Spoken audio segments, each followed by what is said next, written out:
is education reform. Now, most of y'all in this room know me. You know where I am on education. These 4 beautiful children behind me went to the public schools in the state of Alabama. Colin's got 2 more years, but the rest of them have finished public school. I like calling him out.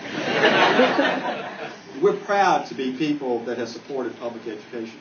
And we have made a dramatic amount of improvement in Alabama, but we've got so far to go. We have over a third of our high schoolers who still don't graduate from high school. We've got to do something about that. And the most important thing we can do about that is to make sure everybody finishes 8th grade reading on grade level. If you're not reading on grade level at the end of 8th grade, you're not likely to make it through high school.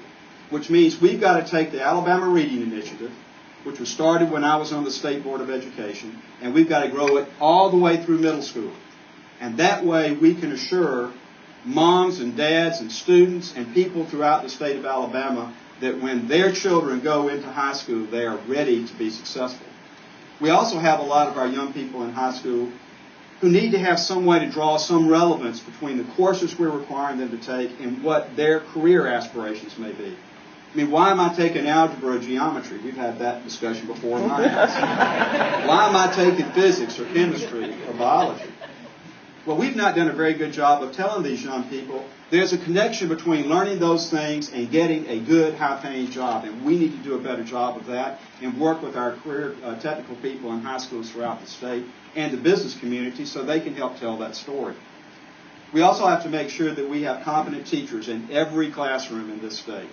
Nothing is more important to the success of a student than a competent teacher. And we're blessed in Alabama to have many, many competent teachers. I think I've seen a few here today, a few that I know are near and dear to our hearts.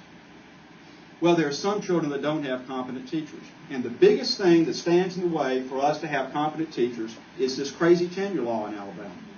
Now, you tell me, how is it that an instructor at Bishop State Community College can enroll himself in his own course, we fire him, and an arbitrator tells him we got to put him back to work? That tenure law is strangling our ability to reform education in this state. I'm not saying do away with tenure, but we need to substantially reform it so it works for our good teachers and works for the students of this state. That's what it should be for. We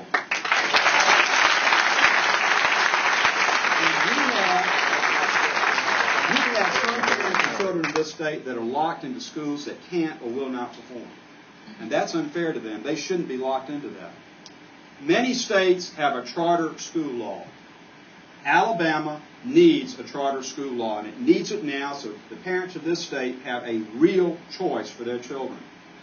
Now, when you think about the reforms that I just mentioned, you can think that there's at least one big special interest group in this state that's not going to like those things. There's a line drawn in the dirt in the state of Alabama.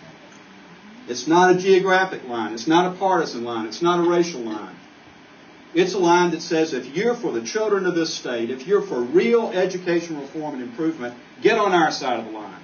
But if you want to block reform, if you want to stand for the old status quo, get on the other side and we will beat you.